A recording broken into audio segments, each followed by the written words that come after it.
dividir. Ai, ai. Colocar, projetar a tela, você fala, né? Espera aí, que eu estou fazendo besteira já. Agora volta para cá e volta para cá. Não. Cadê você? Ah, tá aqui. Ai, ai, vamos ver se passa.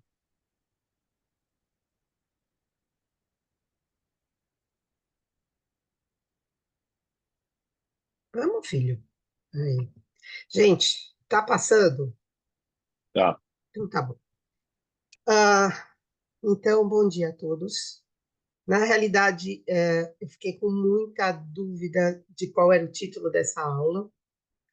Aí eu dei um título, mas eu acho que estava errado. É conceitos de alguma coisa. Eu não sei direito.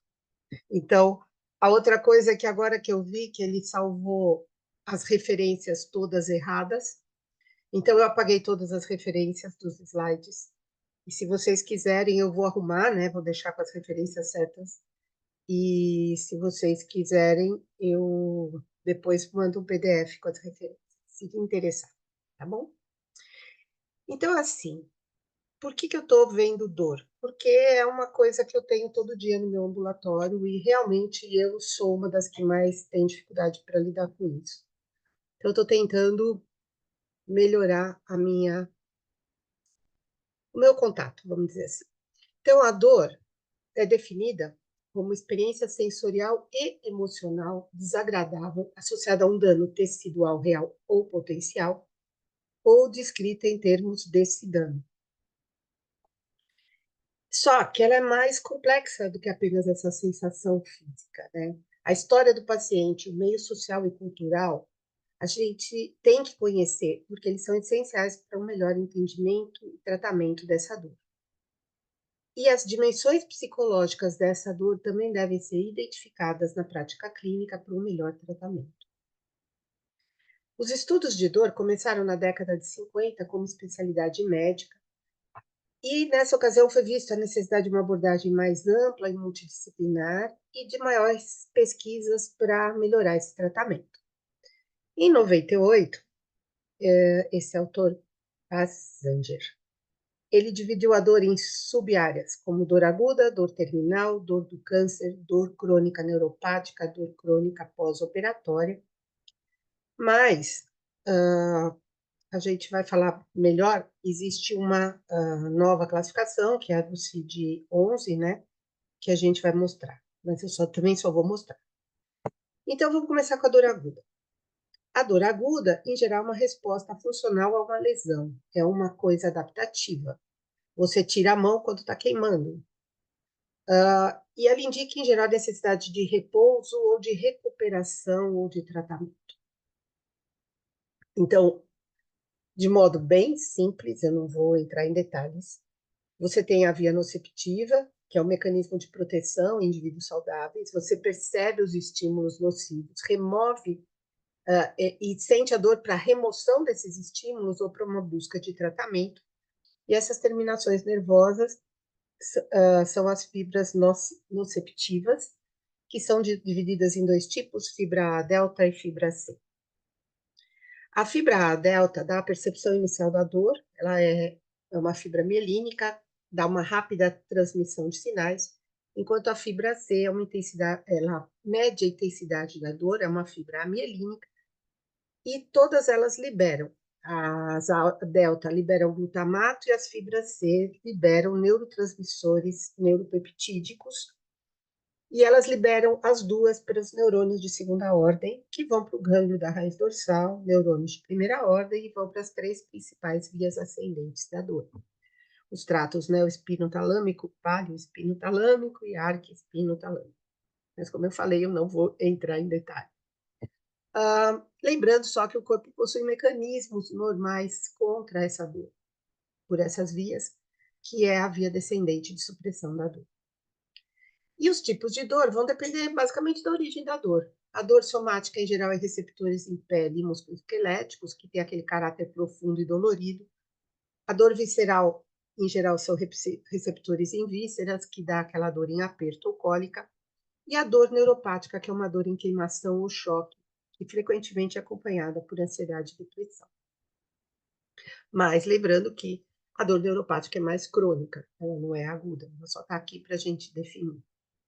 E aí eu vou puxar a sardinha para o meu lado e falar um pouquinho da anemia falciforme, lembrando que a principal característica da anemia falciforme é a dor, seja ela aguda ou crônica.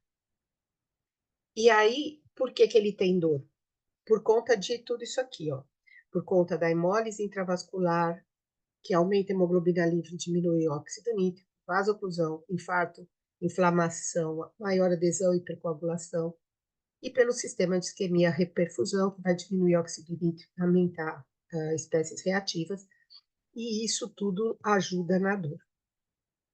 De um modo mais voltado para a dor, depois da isquemia, você tem o dano tecidual, você vai liberar serotonina, que vai gerar nos nossos receptores a percepção de dor, vai alterar o potássio e o hidrogênio celular, levando também aí, libera bradicinina, que dá edema, histamina, que pode dar prurido, as fosfolipases de membrana vão soltar, vão se relacionar com o ácido araquidônico e esses estímulos leucotriênicos e as prostaglandinas, e as citocinas inflamatórias, principalmente a interleucina 1, que vai mexer na ciclooxigenase e que pode também levar até o hipotálamo e causar febre.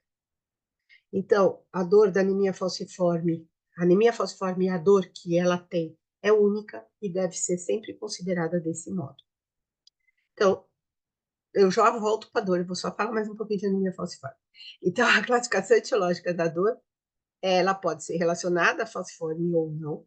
Ela é aguda em todas essas manifestações, crônica, que a gente vê bastante no ambulatório, e pode ser secundária a tratamentos, como pós-operatório, complicação de prótese, ou outras causas que não tem nada a ver com a doença em si.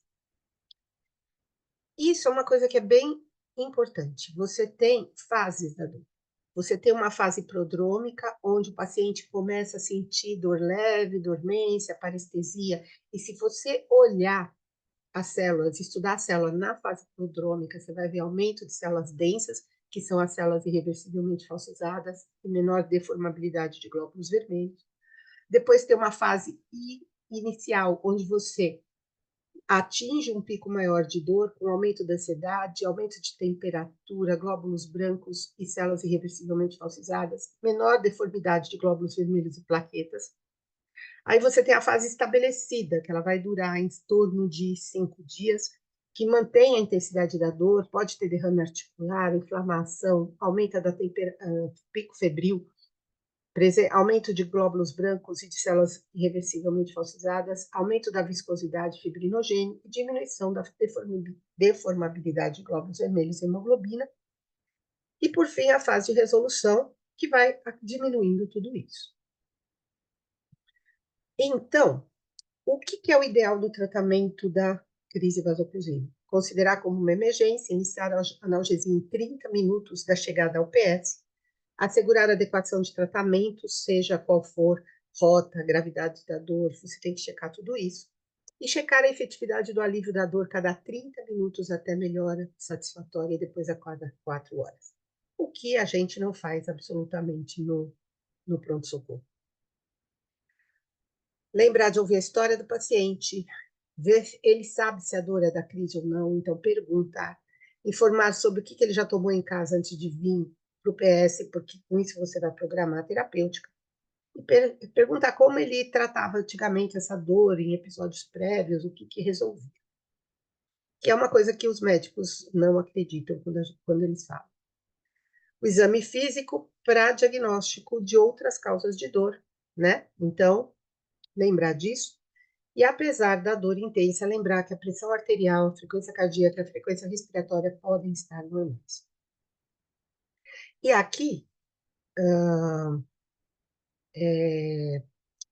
se você tem dor leve ou moderada, o paciente deve tratar em casa, então ele tem que aumentar a ingestão de líquidos, compressas,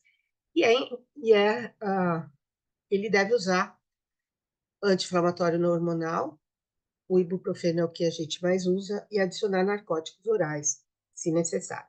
Se a dor é persistente, ele deve procurar atenção médica, e aí é o pronto-socorro, e no pronto-socorro deve ser dado morfina, cetocoralato ou cetocoralato, mais hidratação, se necessário. Reavaliar a cada 15 ou 30 minutos. Se a dor persistente, repetir medicação, se melhora da dor alta com analgesia oral. Mas, quando você tem a dor persistente, você não vai conseguir controlar, em geral, isso no PS. Quer dizer, se conseguir bem, mas se não, você interna.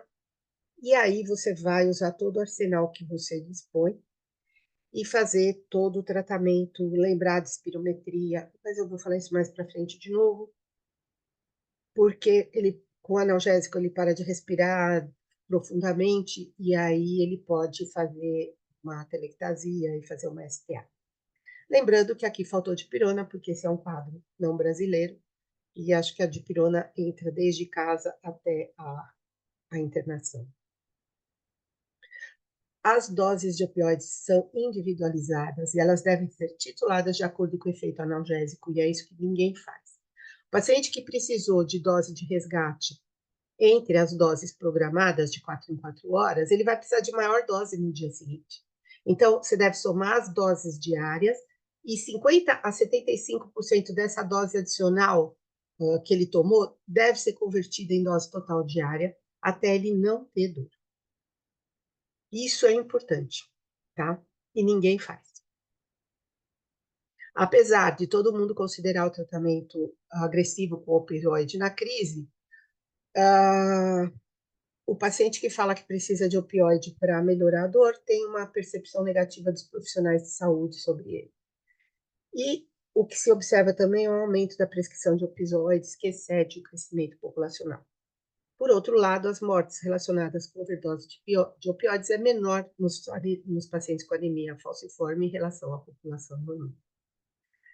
Lembrar que os opioides têm ações deletérias, ele estimula a permeabilidade vascular, ativa endotélio, pode desencadear tolerância analgésica, tem uma possível relação com o aumento de incidência de síndrome torácica aguda, pelo estímulo à permeabilidade vascular, pode dar edema pulmonar associado à hiperidratação e AVC hemorrágico. E estudos em camundongos, ele estimula a albuminúria e piora a função renal. Então, essa história, vamos dar o opioide porque anti-inflamatório faz mal para o rim? Eu não sei se o opioide também não faz mal para o rim. Precisava de mais estudos em seres humanos. Lembrar da hidratação. Não existe uma recomendação nem favorável nem contrária à hidratação. E isso vale para qualquer soro, tá? O que é recomendado hidratação apenas na presença de desidratação. Lembrar que, às vezes, o coração não está tão bonzinho assim, então uma hidratação vigorosa pode desencadear uma síndrome torácica aguda. E quanto ao soro 0,45%, que dizem que é melhor e é controverso, a gente não tem essa resposta. O que a gente vai fazer? Prevenção de TVP obrigatória, fisioterapia obrigatória para evitar STA respiratória, os laxantes, se necessários, antieméticos. Não existe evidência de que transfusão de hemácias melhore a crise vasoclusiva e o uso de oxigênio é sem benefício clínico, só se ele tiver realmente uma hipótese. Antihistamínicos. Os opioides estimulam a liberação de histamina, a gente mostrou lá, pode dar prurido. Tem estudos isolados mostram efeito analgésico em pacientes com câncer, sem estudos em anemia falciforme, mas o que a gente vê é que os pacientes adoram tomar o remédio, talvez porque eles potencializem esse efeito sedativo dos opioides. E o benzodiazepínico é uso controverso, mas eles também podem potencializar o efeito sedativo e deve ser usado com cuidado. O tempo, manter a analgesia até a resolução do evento. E os pacientes que chegam com score mais alto, 7 e 10, é mais difícil o controle, tem que perseverar e ter paciência. Você não vai tirar a dor de uma vez. Se você quiser tirar a dor de uma vez, você pode acabar dando dose excessiva. Então, pensar, se você conseguir chegar entre 4 e 6 é melhor. E os pacientes devem ser liberados apenas quando tiver sem dor. E que muitos pacientes mantêm score de 7 na alta, e isso é totalmente irracional. Além disso, manda o opioide para casa. O opioide não é para tomar em casa. Os fatores interferentes no tempo do tratamento, às vezes o paciente realmente é adicto aos opioides. As manifestações clínicas da vasoclusão podem estar piorando. O início tardio da analgesia e uma analgesia inadequada são interferentes no tempo, ele vai precisar de mais tempo por conta disso. E divulgação do conhecimento, principalmente para os pacientes e para a classe médica, dos diferentes tipos de dor e da efetividade dos opioides na crise. Lembrar que a crise pode ser recorrente, em uma semana cerca de 20% dos pacientes recorrem, em um mês 50%. Então, a gente tem aqui, o paciente acha que está melhorando, a dor melhorou, mas ele fica num estado prodrômico e pode fazer a dor repetida. E a causa de recorrência é a falta de acompanhamento médico após alta e a asma. Por que eu peço para o paciente vir na primeira segunda-feira depois que tiver alta? Exatamente para avaliar essa causa, se ele vai recorrer ou não dessa. Quanto mais demorar o tratamento, mais difícil de reverter a dor. Isso aqui é uma mensagem só para vocês verem. Isso não é de agora, é antigo, quando o pronto-socorro do Hospital São Paulo funcionava. É uma paciente que mandou para mim e veio no hospital, né, com dores agudas, e ela foi para casa com dores. E a dor continuou aumentando em casa, ela foi para casa com morfina. E ela passou no ambulatório e a gente falou, não, vai para o pronto-socorro. Aí chegou no pronto-socorro do hospital, disseram que estava tudo nada alterado, que ela podia voltar para casa. E aí ela fala assim, tento seguir o conselho da Imato toda vez que tiver crise para passar aqui, no entanto, sempre que passo por isso, morfina em cima de morfina, me mandam para casa com dor. E só para falar, dessa vez, a paciente morreu um dia depois de ter me mandado esse WhatsApp. Então, a questão, a gente reclama da UPA, mas às vezes o pronto-socorro do Hospital São Paulo também pregava várias peças, né, gente? Eu perdi vários pacientes 1 ou 2 dias depois deles terem alta do PS. Tem pacientes que têm crises vasoclusivas recorrentes, e aí o que a gente precisa fazer? Primeiro, tem que tentar saber se isso é vício ou é crise mesmo. Tem que fazer visitas mais frequentes com avaliação multiprofissional, que a gente não tem, com assistente social, psicóloga, identificar e corrigir falhas do cuidado que possam estar fazendo isso. Terapia direcionada à anemia falciforme, melhorar essa terapia, otimizar a dose. Se mesmo otimizando dose, ele não responde, transfundir, mas não é transfundir. É transfundir para baixar a F. Então, é aquela transfusão que tem que ser feita várias vezes e, se necessário, até com eritrocitofé. E o manejo da dor. Se você vai deixar ele com morfina ou com opioide em casa, o ideal seria fazer dosagem urinária da medicação, que a gente não tem como fazer. Então, primeiro, evitar altas doses de opioide oral e opioide mensal, parenteral, desculpa, deve ser pelo menos, tem que ser menos que uma vez por mês. E se você não consegue tudo isso aqui, você tem que pensar em descontinuar o opioide e um outro possível tratamento. Lembrando também que o uso crônico de opioides pode causar hiperalgesia. Não dá para ficar tomando opioide em casa assim. A dor crônica é uma dor persistente que afeta o estado físico e psicológico, é disfuncional, não protetora e sem propósito adaptativo que reduz a qualidade de vida. E aqui, afinal, a classificação do CID-11 de dor crônica. Eles classificam a dor crônica em primária e secundária. A primária está aqui embaixo, é a tabela 2. É uma dor disseminada, a síndrome da dor regional complexa, que eu realmente li, mas é meio complexa, e eu não saberia explicar para vocês. Dor orofacial, dor visceral e dor musculoesquelética. Isso primária, quando você sabe a dor. E a dor secundária, que é relacionada ao câncer, a pós-cirúrgica e pós-traumática, a dor neuropática, que é frequente no paciente falciforme, a gente tem que pensar nela.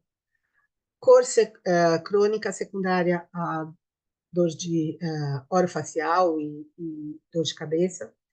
A secundária visceral e a secundária musculoesquelética. E eu não sei dizer se se a dor da osteonecrose é secundária ou primária. Ela seria secundária porque a doença é básica, é a anemia falciforme, eu não sei. Mas só para dizer, esse quadrinho é para mostrar que a dor não é tão simples, que existem várias dores diferentes e que elas devem ser diagnosticadas corretamente. Então, na anemia falciforme, a gente considera a dor crônica quando ele teve dor na maioria dos dias nos últimos 6 meses, seja em um único local ou em múltiplos locais, e ele tem que ter pelo menos um dos sinais abaixo.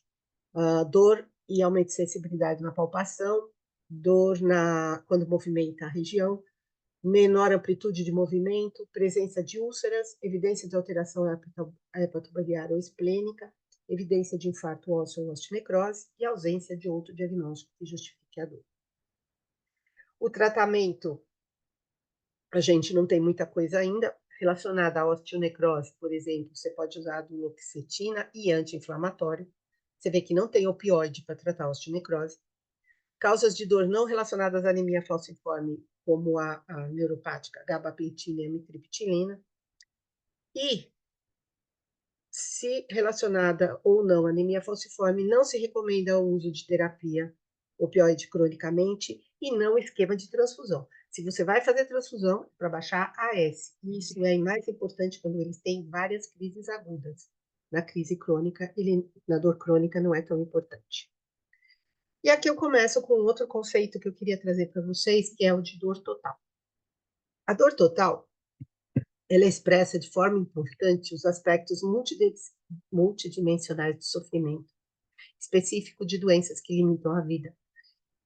Então, ela foi olhada principalmente a nível de doenças de cuidados paliativos, mas no momento que você pensa que a anemia falciforme limita a vida e que esse indivíduo não sabe que momento ele vai estar vivo ou não, e esse conceito pode ser usado em anemia falciforme. Ela consiste num sofrimento simultaneamente físico, psicológico, emocional, social, espiritual e ou existencial. Então, como eu falei, surgiu na ideia dos cuidados paliativos, já que, como eles definem, o cuidado paliativo consiste em uma abordagem que objetiva a melhora da qualidade de vida dos pacientes e seus familiares diante de uma doença que ameace a vida, como a anemia falciforme, por meio de prevenção, alívio de sofrimento, identificação precoce, avaliação impecável e tratamento da dor e demais sintomas físicos, sociais, psicológicos e espirituais.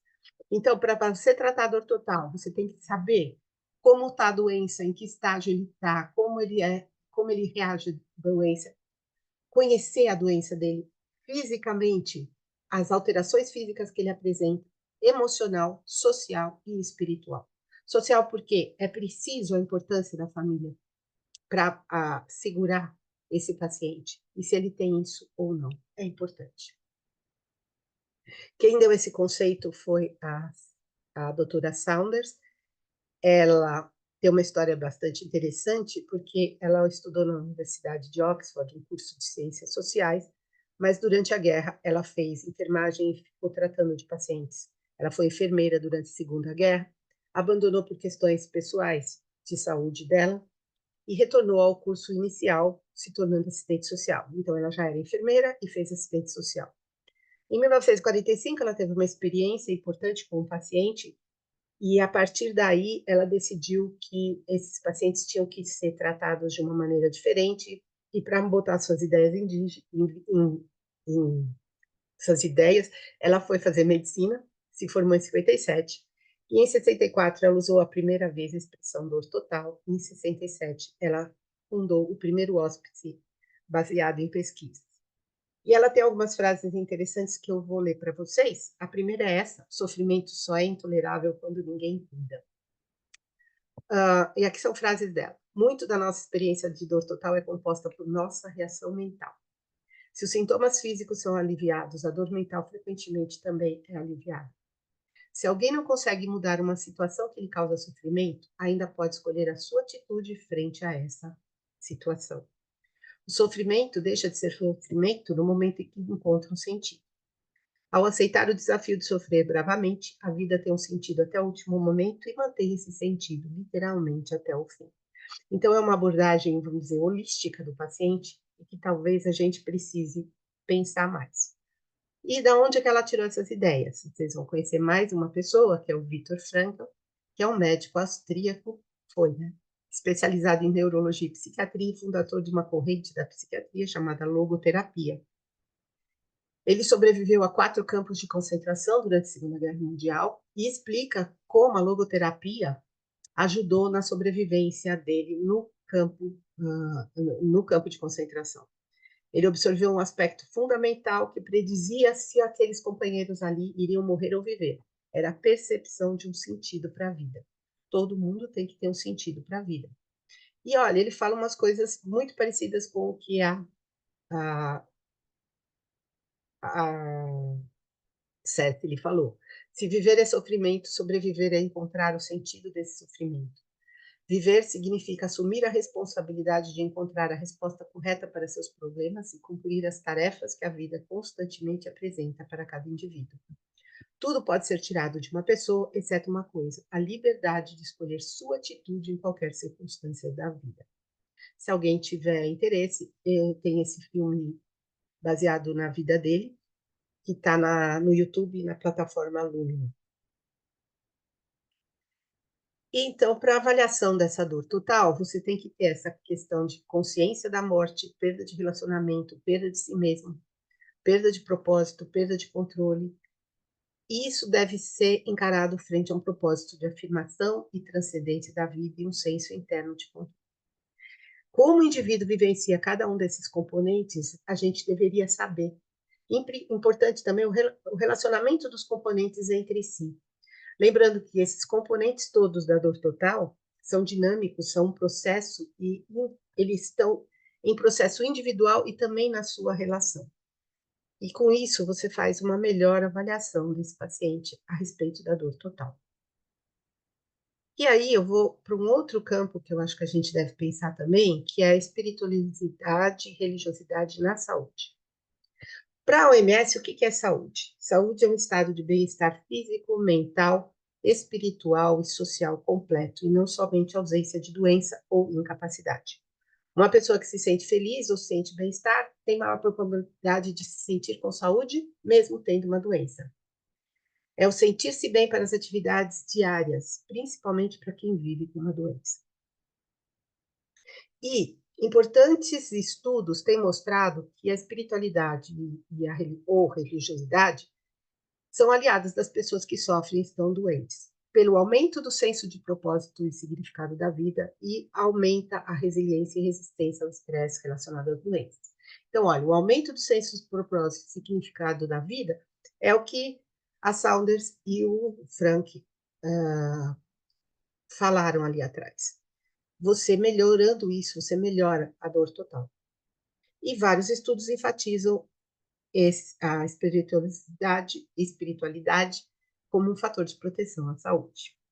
E esse cara, o Harold Koenig, também médico, psiquiatra, atualmente diretor do Centro de Espiritualidade, Teologia e Saúde da Universidade de Duke, foi o pioneiro no campo de estudos que associa a religião como fator protetivo na saúde, não só mental, mas física também. E ele mostrou a importância dessa espiritualidade no enfrentamento, que ele chama de COP, das doenças. Então, quais as razões que ele acredita que devam ser usadas para associar religião e saúde? A crença religiosa provê uma visão do mundo que dá sentido, positivo ou negativo às experiências. Crenças e práticas religiosas podem evocar emoções positivas. A religião fornece rituais que facilitam as maiores transições da vida, inclusive a morte. E crenças religiosas dão direcionamento e estrutura para tipos de comportamentos socialmente aceitáveis. Então, ele tem várias publicações na área e ele indica aos médicos avaliar a história espiritual do paciente, usando 2 minutos da consulta para entender as crenças religiosas e o papel delas na sua saúde e no enfrentamento da doença. Lembrando que só por perguntar qual é a religião, isso já tem um impacto, porque o paciente pode se sentir mais confortável frente ao médico para falar das suas crenças. O American College of Physicians também faz recomendações sobre a necessidade de avaliação espiritual dos pacientes. Como a espiritualidade afeta a saúde, não está bem esclarecido. Tem duas hipóteses: uma de relação mediada, onde vários mediadores psicológicos, sociais, fisiológicos causam os efeitos, ou a direta. A própria natureza da espiritualidade geraria os efeitos influenciadores da saúde. E esse enfrentamento, chamado de coping, na saúde, é o uso da religião para lidar com estresse, crises existenciais ou saúde, e com suas consequências negativas. Você faz isso através desse conjunto de estratégias que a religião e a espiritualidade dá. E aí você tem alguns tipos de coping, de autodireção, ele é ativo, o Deus está ali para dar liberdade para ele dirigir sua própria vida. Delegação, ele acha que Deus vai solucionar os problemas e não se liga, mas ele deixa para Deus fazer isso. Colaboração, ele e Deus são ativos, tem uma corresponsabilidade. E súplica, onde ele tenta ativamente influenciar a vontade de Deus através de rogos e petições. E com isso, vocês veem que o coping ele pode ser positivo. Quando você procura o amor de Deus, busca ajuda, busca perdoar e ser perdoado, ora, resolve problemas e redefine o agente estressor como benefício. E aqui volto para falar, o agente estressor como benefício faz parte do que a Saunders e oh meu Deus, o Frankl falaram lá na frente. Mas ele pode ser negativo quando ele questiona a existência, amor ou atos de Deus, quando ele delega a Deus a resolução dos problemas, quando ele se sente insatisfeito frente a Deus e à sua instituição religiosa, quando ele redefine o agente estressor como punição divina. Então, é importante saber como o paciente lida com a religiosidade dele frente à sua doença, para poder intervir nisso. Por quê? Você pode escolher para um paciente um tratamento agressivo, e aqui a gente está falando basicamente em paciente oncológico, ou pode escolher um tratamento paliativo. E aí você tem que saber como a religiosidade e espiritualidade te jogam ou te induzem para um tratamento agressivo ou para um tratamento paliativo. Então, você tem que pensar o que você quer. Você quer focar na melhora da qualidade de vida ou numa sobrevida? E isso tem tudo a ver com o que o paciente pensa e com a espiritualidade dele. E, para meio que finalizar essa aula, eu queria falar um pouquinho de práticas integrativas, porque eu acho que elas podem ser úteis no acompanhamento desses pacientes com dor. A Organização Mundial de Saúde viu com bastante interesse resultados positivos de indicadores de saúde de países que usavam terapias como medicinas tradicionais, complementares e integrativas. Então, em 72, ele criou um departamento de medicina tradicional e encoraja os países membros a utilizarem essas abordagens mais naturais. As práticas integrativas e complementares em saúde, elas foram incorporadas no Brasil, né? E depois da criação do SUS, houve o surgimento da Política Nacional de Medicina Natural e Práticas Complementares, e que foi instituída em 2006. No início, eram 5 ou 6, se não me engano, em 2006. Em 2017, foram mais 14, e em 2018, mais 11. Com isso, são 29 modalidades de práticas integrativas que são dadas de forma integral e gratuita.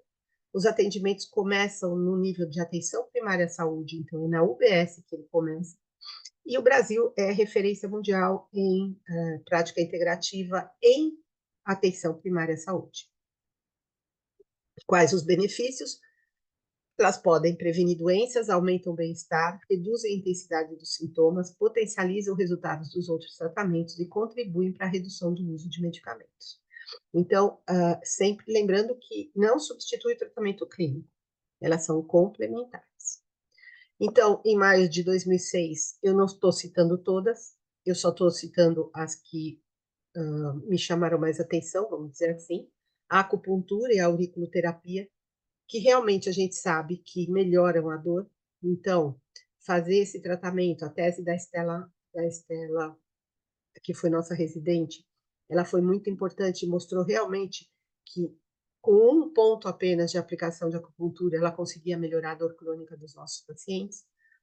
A homeopatia, que, que tem a sua linha, que a gente, como alopata, não acredita muito, mas que muitas pessoas se sentem melhor e sentem menos sintomas usando esse sistema, e a fitoterapia, que também a gente sabe que podem auxiliar, já que muitos dos nossos remédios que a gente usa hoje em dia são derivados de plantas.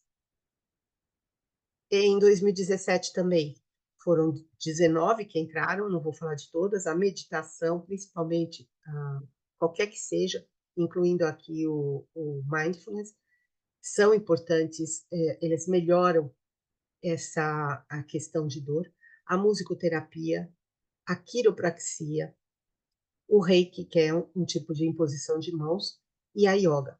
Todos esses são fornecidos, entre aspas, pelo sistema. E em 2018 entra também a imposição de mão, que não o reiki, a cromoterapia, a hipnoterapia, a medicina antroposófica e a bioenergética. Então, são armas que a gente tem para melhorar, para ajudar esse paciente que tem uma dor crônica ou que está sem esperança no tratamento usual. E por que eu fiz essa aula toda? Porque eu acredito muito nessa frase. Nós não somos humanos tendo experiências espirituais. Nós somos seres espirituais tendo uma vivência humana. Então, eu acho que a gente tem que começar a pensar mais holisticamente nos nossos pacientes, principalmente naqueles que sofrem muito, têm muita dor e que precisam de mais atenção. Eu acho que a gente não está dando a atenção que eles merecem. Gente, era isso. Como que eu faço agora? Ops, como eu volto? Do ESC? É Ah, só legal. parar de compartilhar, né? Deixa eu achar o parar de compartilhar que eu não estou achando aqui. Não tem problema também, não atrapalha, né? Eu Ah, posso até, deixa eu ver se eu consigo agora você entendeu interromper, porque eu ó. não sabia o nome dessa aula, Celso? Obrigada. Eu Eu não sabia que nome consigo. dar nessa aula. É difícil, né? É muito, muito subjetivo, vamos dizer, né? É, é isso. Mas foi ótimo, parabéns, excelente. É super Alguém quer importante em perguntar alguma todas coisa? as áreas, né, da hemato, até mieloma, né? Quer dizer, a gente Sim, tem, é importante para qualquer área. não só hemato, né? Tô falando hemato porque a nossa, É, mas eu acho que eu acho que a gente tem coisas que a gente não usa. Acho que, por exemplo, a acupuntura, a auriculoterapia é uma coisa que eu acho que a gente devia usar é, no dia a dia nos nossos pacientes. Sem a Estela, contar. a Estela Ó, não continuou depois, né? então, ela foi para o interior, ela está no interior de São Paulo. Mas ela deu uma aula no EMA esse ano, Eu falando vi ela de. por lá, né? Aham. Foi uma aula bem interessante numa palestra que a gente teve, exatamente de práticas integrativas na anemia fosfórica. Foi bem interessante. Várias pessoas deram, na realidade. Ninguém tem É, pergunta. então. E fosforme tem todo esse contexto, né? Que não é crônico, né? E é um negócio bem. Como que funciona a psiquiatria? Já participou em trabalhos também, ou tem participado com a gente junto, de alguma forma? Olha, eu tive uma experiência com a psiquiatria, que foi a Vanessa Cícero. Ela fez um pós-doc nos Estados Unidos com o Will Smith, com esse nome. Não é Will, é outra coisa Smith, eu não estou lembrando. Mas ele é da Carolina e ele trabalha com dor. E lá ela fez um trabalho dessa questão de dor no paciente, tudo, e voltou e fez. Ela orientou 2 teses ou 3 nessa área, uma sobre a percepção dos médicos frente à dor do paciente com anemia falciforme, e outra do paciente e a catastrofização da doença. E foi bem interessante. Mas aí ela começou a trabalhar em outras coisas, ela acho que não é docente, então não deu tempo dela continuar com isso. O Smith também trabalha com anemia falciforme, né? Dor na anemia falciforme, a especialidade dele. É isso. Mas é a única experiência que eu tive. Mas a gente está precisando, viu? Estela, Amilco. parabéns, viu? Obrigada. Excelente, excelente. A gente teve recentemente a aula do Álvaro falando sobre espiritualidade, você falando. É fundamental isso. E a fé no tratamento, entender o background é fundamental para a oncologia, para tudo, como você mesmo falou, como o Celso falou. Parabéns, gostei muito. Quero o seu PDF. Tá bom. Deixa eu pôr deixa eu pôr as referências e eu mando, porque sumiu tudo. Maravilha. Hoje eu vi hoje de manhã. A outra coisa que eu acho que um dia a gente podia fazer uma aula sobre anamnese espiritual. Existem Perfeito. vários tipos de anamnese espiritual, várias propostas. Acho que a gente podia fazer uma aula disso, porque é mais 2, 3 minutos na avaliação e que mudam bastante o contato com o paciente e a conduta também. E a gente não tem essa pegada. Podíamos organizar mesmo. Eu quero entender melhor mesmo, com certeza. Uhum. Eles perguntaram se existe algum curso disso. Como é que é a pergunta? Disciplina na graduação para esse tema, a gente tem uma disciplina eletiva na graduação. Eletiva, vocês sabem, são 5 ou 10 terças-feiras pela manhã, mas é eletiva, então só vai o aluno que tem interesse. Mas assim, não tem algo fixo, vamos dizer assim. Nem tem horário na graduação da medicina para isso, infelizmente. Mesmo, infelizmente. Muito boa a aula, Estela. Muito Oi. obrigada. Mas Excelente. obrigada, meu. Aproveitei para falar da anemia falciforme também, aí lembrar os residentes algumas coisas, mas a mensagem mesmo era essa questão mais holística de olhar o paciente com outros olhos. Não é? Ninguém? Então, então tá. E só uma coisa para Maravilha. ratificar, infelizmente a gente não tem tudo aqui, né, que a gente gostaria, um psicólogo com você, e a gente Uhum, sabe disso, mas no ambulatório, às vezes, a gente tem uma nutricionista lá, que fica uhum, apenas pesando e conversando com os pacientes à altura. Mas é interessante, a consulta que ela faz, que deve durar para cada paciente 6 minutos, ela uhum. traz demandas do paciente que, em 1 hora de consulta com o médico, o paciente não fala. É muito Sim. interessante. Aí, às vezes, chega ela e fala: olha, ele aí traz um detalhe que a gente nem imaginava que está fazendo com que ele ganhe peso ou perca peso, enfim, dependendo, Uhum. que é o foco dela. Mas cada vez mais eu enfatizo a importância de uma equipe multi, mas que se converse também, né? É. Porque o Oswaldo Cruz tem multi, estou dando exemplo do multi, tem o psicólogo, tem o nutricionista, mas a gente não se conversa. Aí põe o chapéu de meia-culpa, não existe um board que a gente senta, qual a demanda nutricionista, nutricional Uhum. deste paciente, qual a demanda psicológica, então É. fica meio scattered, meio É. esfacelado, Sim. infelizmente. Eu não sei se vocês sabem, a C. Camargo tem um grupo de medicina integrativa, onde o reiki e a meditação são, acho que, os carros-chefes dele. Então, eles vão nos quartos, ou em pacientes ambulatoriais, eles têm um espaço onde eles fazem a medicina integrativa. Eu acho que isso é importante. Tanto que eu acho que a gente vai tentar trazer o cara do Reiki, do AC Camargo, para fazer um curso de Reiki para a gente. Legal. Estamos tentando. Aí vai ser legal. Qualquer um pode fazer o Reiki. A gente fica formado em Reiki. Pronto. Como que é o Ótimo. nome dele, Stella? Ai, meu Deus do céu, é Ricardo, mas eu não lembro o sobrenome. Realmente eu não lembro o sobrenome dele. E depois eu falo para vocês. Tá Mas bom. ele já me escreveu essa semana e eu tenho que responder para ele, para a gente começar a programar um curso de Reiki aí. Com aulas teóricas e práticas, viu? O Pedro abriu a câmera ali, você quer falar, Pedro? Não, acho que ele só Não, brincou. não, achei super legal. E eu, só para complementar que teve aquela pergunta, professora, sobre a graduação. Na graduação, a gente tem professor Aécio tinha essa preocupação um pouquinho durante a clínica, Uhum. e na residência de clínica, a gente roda bastante com o André Pernambuco na reta mista, e tem muito essa preocupação com espiritualidade, integrar todo mundo, e isso faz uma boa diferença, eu acho, na formação. Acho que na Ele... graduação é meio difícil dar valor para isso, na verdade.